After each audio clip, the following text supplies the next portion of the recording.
নমস্কার, স্বপ্নাভিক নিউজ নেটওয়ার্কে স্বাগত। তিলোত্তমা আন্দোলনের ফল পেল তৃণমূল কংগ্রেস। নৈহাটি বিধানসভা উপনির্বাচনের দলীয় প্রার্থীর বিপুল জয়ের পর এমনভাবে বিষয়টিকে ব্যাখ্যা করলেন নৈহাটি বিধানসভার প্রাক্তন বিধায়ক, বর্তমানে ব্যারাকপুরের সাংসদ পার্থ ভৌমিক। নৈহাটিতে তৃণমূলের জয় নিয়ে সংশয় ছিল না, কিন্তু কলকাতার উপকণ্ঠে শিল্পাঞ্চলের নৈহাটি আসনটিতে তৃণমূলের ভোট যে এতটা বেড়ে যাবে তা হয়তো ভাবেননি অনেকেই। সমস্ত বিরুদ্ধ ভাবনাকে উড়িয়ে তৃণমূল প্রার্থী সনদে ১০ রাউন্ড গণনার প্রতিটি রাউন্ডে এগিয়ে থেকে নিকটতম প্রতিদ্বন্দ্বী বিজেপির রূপক মিত্রকে পরাস্ত করলেন ৪৯,১৯৩ ভোটে।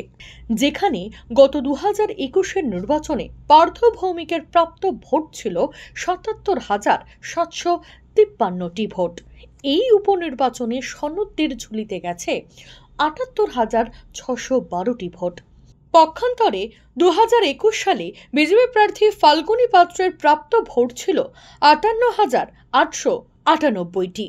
সেখানে ২০২৪-এ বিজেপি প্রার্থী রূপক মিত্র পেয়েছেন ২৯,৪১৯ ভোট।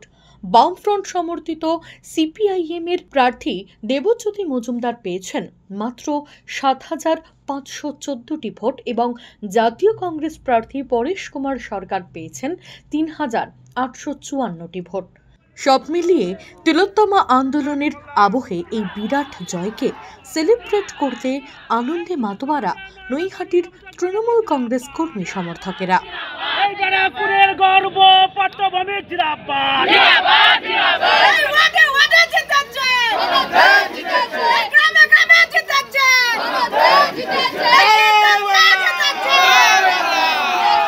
আর সাংবাদিকদের মুখোমুখি হয়ে সাংসদ পার্থ ভৌমিক, যিনি সাংসদ নির্বাচিত হবার ফলেই এই নৈহাটি আসনটিতে উপনির্বাচন হলো, তিনি জানালেন তিলোত্তমার মৃত্যুর পর মমতা বন্দ্যোপাধ্যায়ের বিরুদ্ধে কুৎসর জবাব ব্যালটে দিয়েছে মানুষ।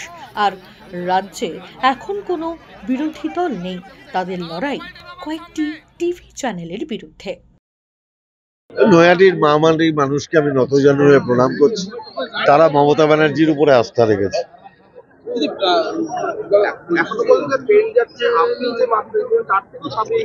স্বাভাবিক, এটা তো আমার গর্বের বিষয় যে সারা পশ্চিমবাংলা জুড়ে মমতা ব্যানার্জি ঝড় যে বইছে, এটা তার প্রমাণ।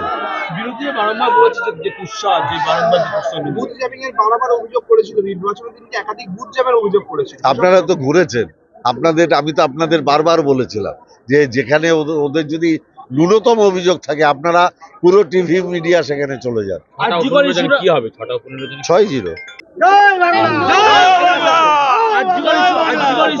আরজিকর ইস্যু অতি অবশ্য কাজ করেছে। আমার আরজিকরের বোনের মৃত্যুর মতো দুঃখজনক ঘটনা কিছু হয় না। আমরা প্রত্যেকে তার জন্য মর্মাহত ছিলাম, আঘাতপ্রাপ্ত ছিলাম, কিন্তু সেটাকে রাজনৈতিকভাবে ব্যবহার করে যারা মমতা ব্যানার্জিকে কালিমালিপ্ত করার চেষ্টা করেছিল, মানুষ তার বিরুদ্ধে রায় দিয়েছে। মানুষ উপলব্ধি করেছে যে এই ঘটনায় মমতা ব্যানার্জিকে ইচ্ছাকৃতভাবে ২-৩টে সুনির্দিষ্ট চ্যানেল কালিমালিপ্ত করার চেষ্টা করেছে বিজেপির পয়সার বিনিময়। মানুষ তার বিরুদ্ধে রায় দিয়েছে। বিরোধী কই? বিরোধী তো আমি দেখছি না। এখন মমতা ব্যানার্জির বিরোধিতা করছে বিজেপির আশ্রয়ভুক্ত ২-৩টে সুনির্দিষ্ট টিভি চ্যানেল। আমরা গতকালই জানিয়েছিলাম তিলোত্তমা আন্দোলনের সুফল ভোগ করবে তৃণমূল কংগ্রেস। আর আজ রাজ্যের ৬টি বিধানসভার ৬টিতেই তৃণমূলের বিপুল জয় প্রমাণ করল সেই কথাটাই। ব্যুরো রিপোর্ট, স্বপ্নাভিক নিউজ, নৈহাটি।